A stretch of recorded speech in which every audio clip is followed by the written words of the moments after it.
Hi, this is Eddie Boyd again, sharing my life and my life story and tools that I have learned along the way, situations that has happened in my life, and hopefully I can share something in my life that you may not have to go through or use as a tool and resource that you can maybe come up with some solutions to things that you may deal with. Because I've learned things from so many different people, so many different stories, and part of that is just our journey through life. We learn things, as long as we keep living, we keep learning. That's what life is all about. Today I'm going to share with you something I learned some years ago. Sometimes I forget it and have to remind myself the lessons I've learned and the advice I have given. Sometimes we have to take our own advice. And I'm laughing because, when you're giving advice and then you haven't taken the advice you have given, I know for me, it becomes a comical moment. It's that light bulb moment for me where I'm like, Eddie, you know better. One of my favorite sayings is that the person, let me retract. I ask people from time to time who has the most dominion or control over you. And if you saw a video a long time ago, you would know. You may ask yourself, you say me, I got the most control over me. You know what I mean? I control my emotions. I can control this and the other. But emotions is one of those things that is situational, is environmental. It's a lot to unpack. It's based on our experiences and how we react to certain things. So a lot of things play a part in controlling our actions. For instance, if that's just like a text you may receive. It depends on the emotions that you're dealing with at the time you got the text. You can receive a text or email, and you're in a job of your moment, and someone may say something, and you may take it. You might be in a jokingly type of way, and you may respond jokingly, meaning no harm, but the person that's receiving on the other end is serious, and the information that they're giving you is serious in nature, and they might not be in the mood to be playing, or to be lighthearted. I've been in situations like that on both ends. I may have taken something a little bit too serious, something somebody has said, or I responded jokingly when a person was very, very serious about the subject matter that they brought to you. So, part of that is just being human. We make mistakes, right? So, my original question was, who has the most control over you, And, it depends. But in most times when you say control, a person that can make you do certain things, whether it's consciously or unconsciously, or they're used to getting a certain thing out of you. And the person that has the most control over you is not the person that can be jokingly or lighthearted, but the person that can make you angry, that know what buttons to push, when to push them, because they can make you self-destruct. Been there. And I don't like being controlled in that manner, you know? So what I use as a tool is I try to take people out of my life or put people on pause that has too much dominion and control over me, that can make me angry.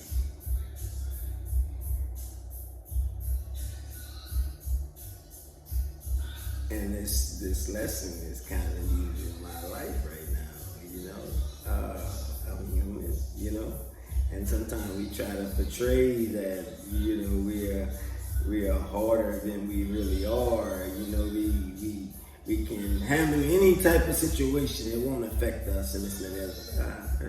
That's a little bit on the unrealistic side, you know. The whole purpose of this is to be real with the people in my audience that are listening to what I'm saying, because I want you to know that I'm being real with you, not trying to BS you, not trying to make you believe one thing, and my life is just this perfect situation. Well, you should know from the videos that I'm not that. And I believe that, you know, if you want one person to follow you in a certain direction, they have to have trust in what you're saying and the way you're leading them, and know that they're authentic. I'm real about everything that I'm telling you. On certain situations, I may, because of privacy situations, I may not go into details about certain situations, because everybody has some private moment. Everything is not meant to be told, you know, for just kind of like our health situation. You know, we may let people know certain things at certain times about our health, but at the end of the day, you know, our health is a personal deal, you know. But in the world of social media and everything, there's kind of things kind of put out there, and, you know, it could get kind of twisted, you know, like celebrities, for instance, you know, every detail of their life is kind of, you know, exposed or you know, like I saw a video of Kanye West the other day, and it was about 4 a.m, and he was headed to work. He was on TMZ, and they kind of made him out in a bad light in a way, because he was, you know, 4 o'clock in the morning, somebody's taking a picture on you. Man, that's I couldn't deal with that. You know, he's human and has human emotions and can act out. Do I agree with everything he says when he says it? But having that hot beam of light on you 24/7, that's got to be a difficult thing to deal with. You know, so a lot of times you have to give these people a pass and stop being as judgmental, because, you know, most of us can't handle that situation, you know. I talked to a good friend of mine this morning, and I was bouncing some things off of him and some things are rather personal, and we're not going to discuss right here and right now. But probably not ever, But he's a close friend, and I can share those type of things with him. But he kind of mentioned to me, because it's kind of like I think about coming to America when Hakeem was talking to his love interest, and I don't remember the quote right now, but he quoted something from Nietzsche, and after the quote, he pretty much said, "You're so intelligent, this and that." Oh, that is not mine. That is Nietzsche's. I hope I got the guy right. Did you get the point? So, a friend of mine, he kind of mentioned that, sometimes, the only way you can stop a pot from boiling is taking it off the fire. It's a true statement. The only way you can stop a pot of water from boiling is taking it off the fire.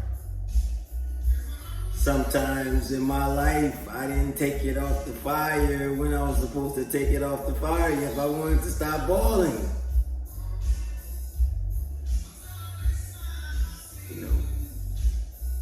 Sometimes it's that breather. That time to ourselves to think about, maybe think about the consequences. Think about, hey, is this the decision I would have made if I wasn't angry?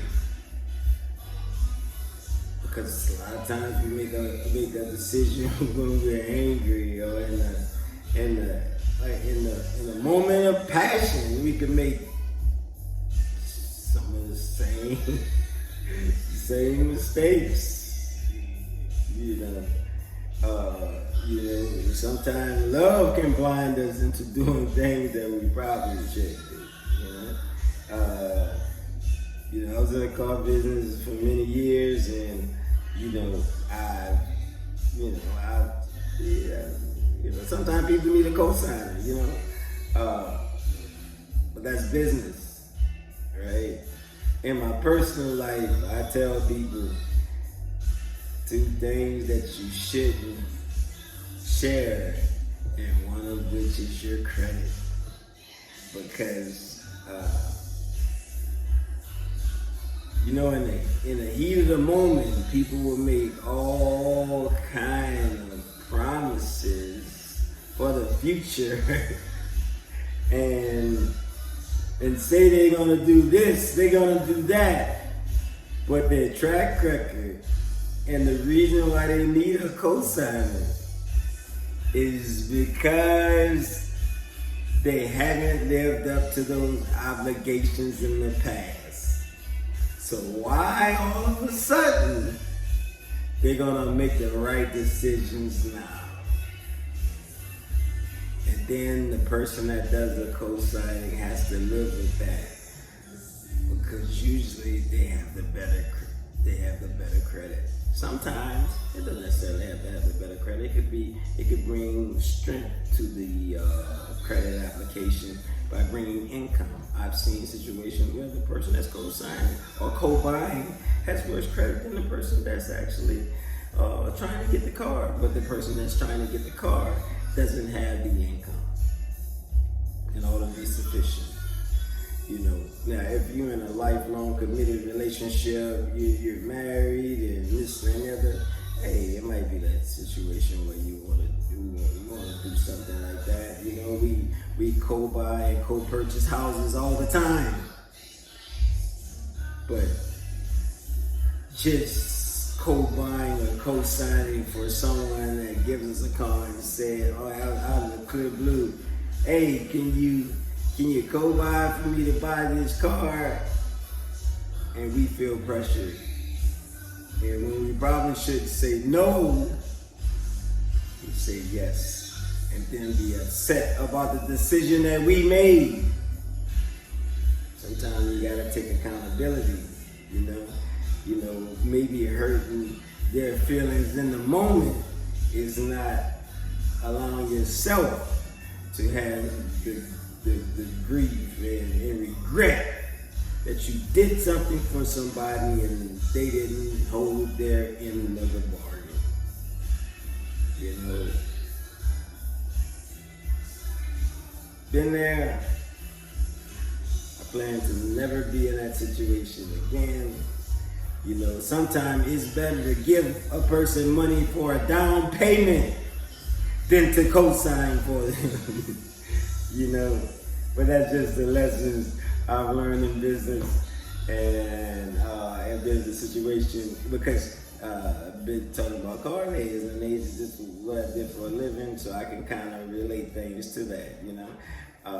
A lot of times putting more money down can be just as strong as co-buying, co-signing, because it shows the person has the investment. And the more the investment they have in the vehicle, house, or relationship, the less likely they're going to walk away. So sometimes you have to recognize if how much is invested in the relationship to put your neck on the line. And then you have to look at the track record. It ain't nothing personal. You know, hey, why should I make this decision that can affect me? You're asking me to put me on the line for you. So you have to play your part. It can save you a lot of grief. You know, one of my other things is that, and I learned through life, you know, because, you know, going into it because of feelings, you may get yourself in a situation and you may not discuss it, and everybody come from different backgrounds, different experiences, and some things is not, you think that it's understood and it's not understood. So in the spirit of conflict resolution, it's better to handle things on the front end so you don't have to deal with it on the back end. It might be hard for the person to accept, but they can't say you didn't tell them. And in the long run, it might be the lesson that they need, because sometimes you say, I'm going to show them I'm worthy by doing what you need to do to not have to depend on somebody or put yourself in a situation where a person can say no. And when the person says no, is not saying no to you, it's saying no, it's not good for me. And nothing's wrong with a person saying, no, it's not good for me.